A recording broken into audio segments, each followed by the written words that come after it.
Welcome to ABC campus. आज हम business law के सब्जेक्ट में आई कैप की ऑटम 2022 के अटेम्प्ट से एक पास्ट एग्जाम का क्वेश्चन डिस्कस कर रहे हैं।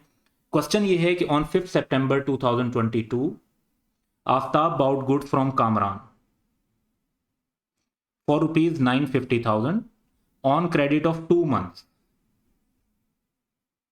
and immediately sold them to Abdullah for rupees 960,000. Aftab received rupees 10,000 in cash from Abdullah and the remaining amount was agreed to be received after 2 months.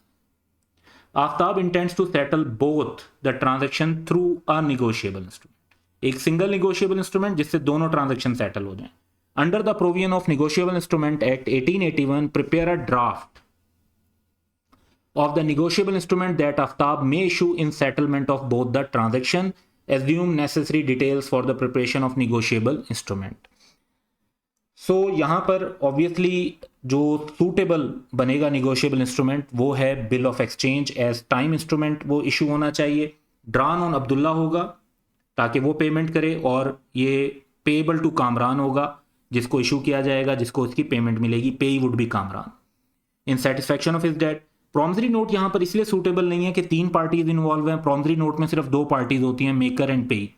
तो यहाँ पर हमें 3 पार्टीज को cover करना है तो हम प्रॉमिसरी नोट को यहाँ पर नहीं सजेस्ट करेंगे.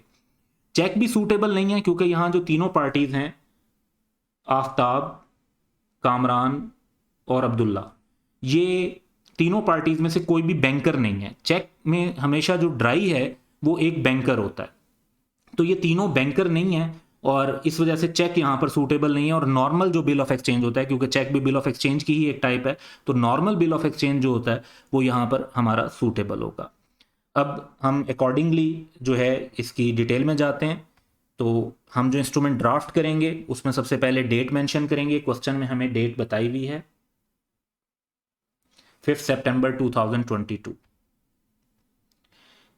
फिर जो अमाउंट है वो कितनी बनेगी. देखें, जो कामरान को पेमेंट करनी है वो 950,000 की करनी है और अब्दुल्ला से भी जो पैसे लेने हैं वो अब 950,000 ही लेने हैं, क्योंकि 960,000 में से 10,000 उससे ऑलरेडी आप रिसीव कर चुके हैं, तो 950 की ही अमाउंट है, तो ये अमाउंट बनेगी. अब बिल ऑफ एक्सचेंज है तो क्लियरली ऑर्डर होना चाहिए.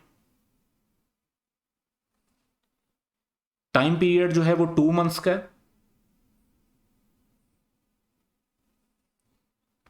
2 months after date, pay to Kamran or to his order the sum of rupees 950,000 only for value received. तो ये हमने